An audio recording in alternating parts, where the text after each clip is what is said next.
La jeunesse. A. Le venin. La Jeunesse. A. le venin. La jeunesse La jeunesse a le venin. Est-ce que vous utilisez TikTok? Non. Ah non. Non. Ça non. Non. Oui, je connais TikTok, Et- mais je ne l'utilise pas. Non. Pas du tout. Je connais mais je ne l'utilise pas. Pas moi. Non, si, par mes petites filles. J'ai 4 petits-enfants. J'ai déjà entendu parler, mais Bah ouais. Et à votre avis, qu'est-ce que ça pourrait être? Musique. Bah, c'est un peu... Pour moi, c'est style Facebook ou quoi, non? Moi, je n'apprécie pas trop cette application-là. Donc, Pourquoi donc? parce que ça entraîne pas mal de choses avec les jeunes. Ils sont trop assimilés à ce bazar-là. Il faut des défis. Ils lancent beaucoup de défis sur ce bazar-là et bien souvent ça dérape. Donc mon gamin a 13 ans et il a l'interdiction d'installer cette application-là. c'est beaucoup utilisé par les jeunes pour faire des danses, des défis, des challenges. Voilà. Bah j'ai vu à la télévision, c'est plus pour les jeunes. Aucune idée. Bah, c'est des jeunes, non, qui discutent des sujets d'actualité, je ne sais pas. Mais TikTok, c'est une application sur laquelle il y a beaucoup de contenus différents, beaucoup de vidéos, je pense de 15 à 3 minutes maintenant, variées vraiment, donc de toutes sortes. De nom, ouais. Jamais essayé. Mais je vois tous les jeunes qui font ça. Bah, c'est des petites vidéos toutes courtes, voilà, je pense. Oui, c'est C'est ça. ça. Des gens qui filment n'importe quoi et qui racontent leur vie de gauche à droite. Sans plus. Un peu de tout. Surtout des musiques toujours différentes. Est-ce que vous utilisez les réseaux sociaux?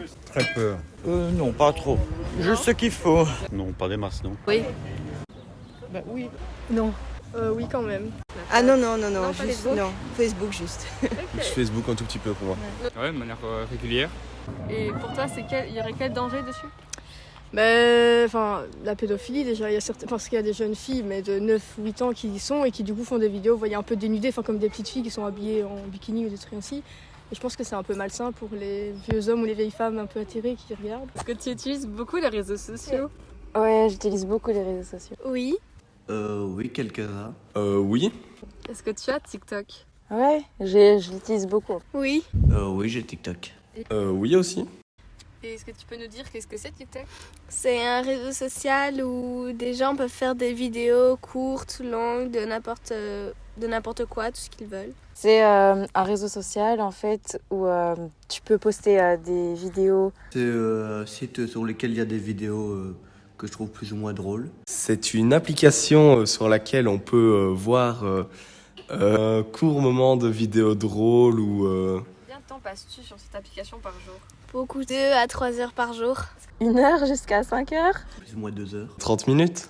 À ton avis, quel est l'âge minimum pour avoir TikTok? 14 ans. Peut-être 12 ans. Je dirais 12.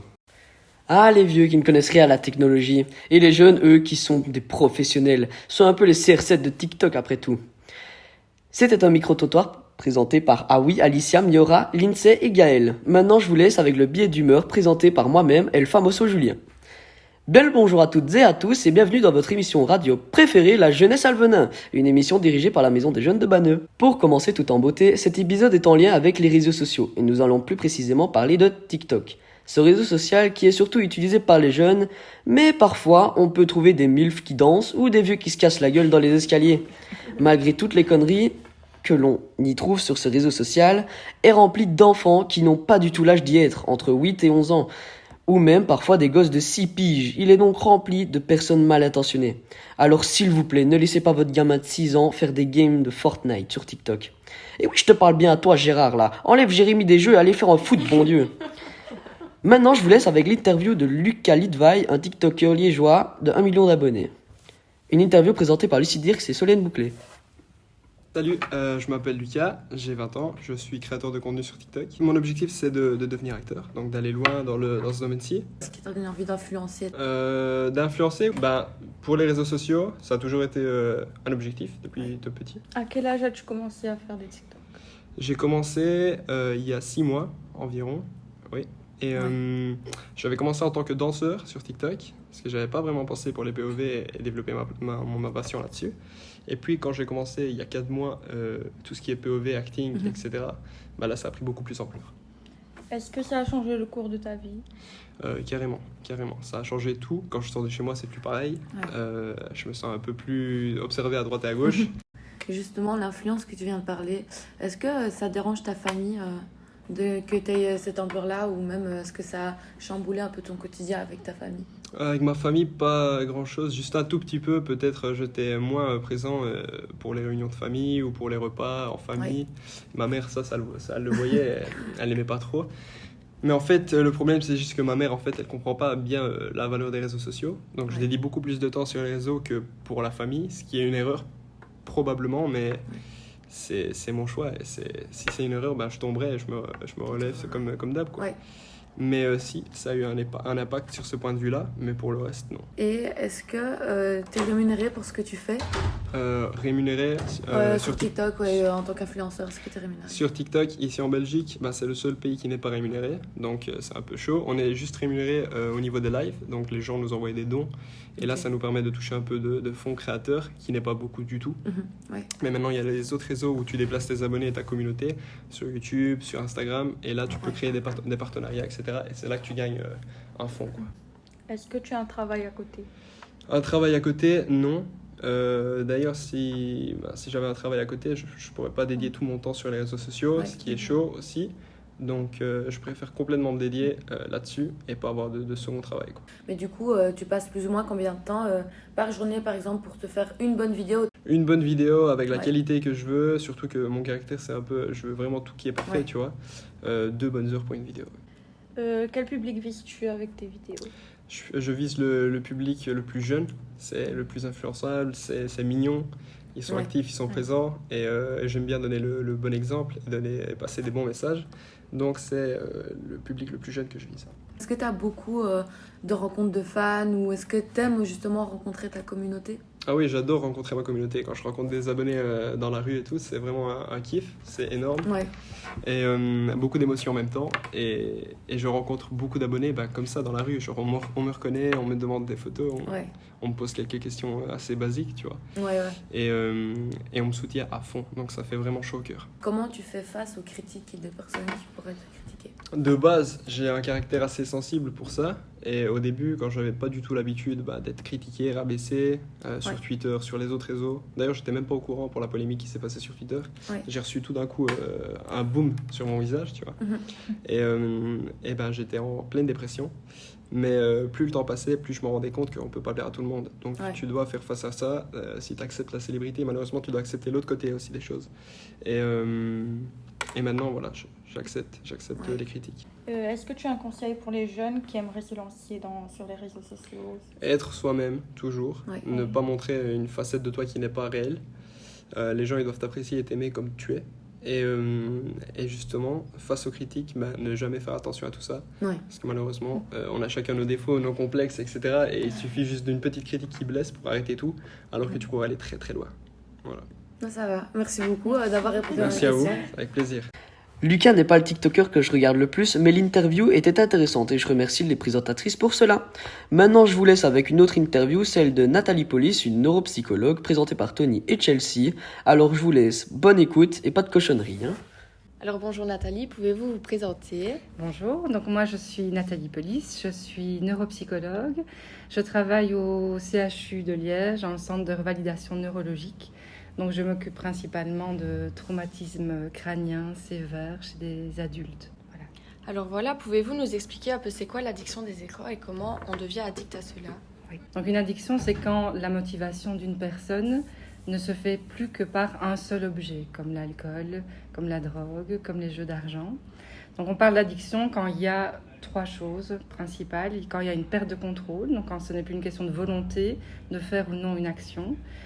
Quand cette action a des conséquences néfastes, surtout sur nos problèmes relationnels, des problèmes sociaux ou même des problèmes sanitaires, et surtout quand ça provoque une souffrance chez l'individu d'avoir ce comportement-là. Maintenant, par rapport aux écrans, la question est un petit peu plus complexe parce que l'addiction n'est pas aussi claire, parce que les conséquences néfastes sont moins nettes, sont un peu plus floues. On parle plutôt pour les écrans d'un rapport qui est compulsif. Donc avec une utilisation qui sera problématique.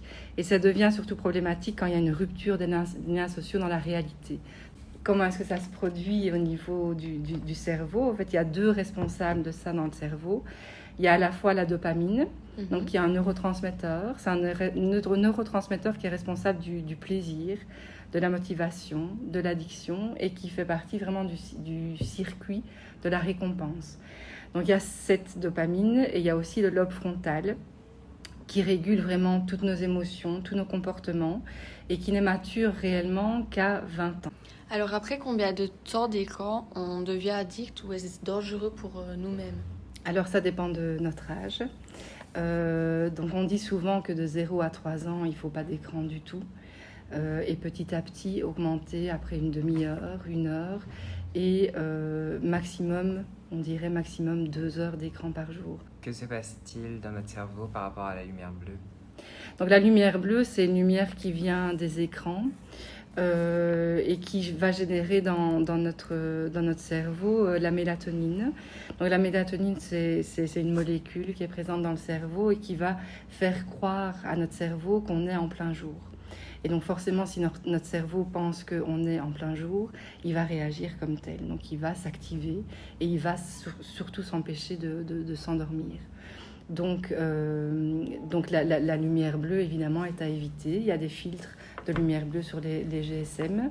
Maintenant, malgré ces filtres-là, il n'empêche que les écrans envoient un flux d'informations, la vitesse des images, les sons qui sont importants, etc., qui est artificielle, parce qu'on ne vit jamais ça dans la vie de tous les jours, et qui va saturer à un moment donné le système nerveux. Est-il dangereux de dormir à côté de nos téléphones? Si le téléphone est allumé, bien sûr, il y a cette stimulation qui est constante, à la fois au niveau visuel, à la fois au niveau sonore, et qui va donner comme information à notre cerveau de ne surtout pas s'endormir, vu qu'il doit gérer des informations.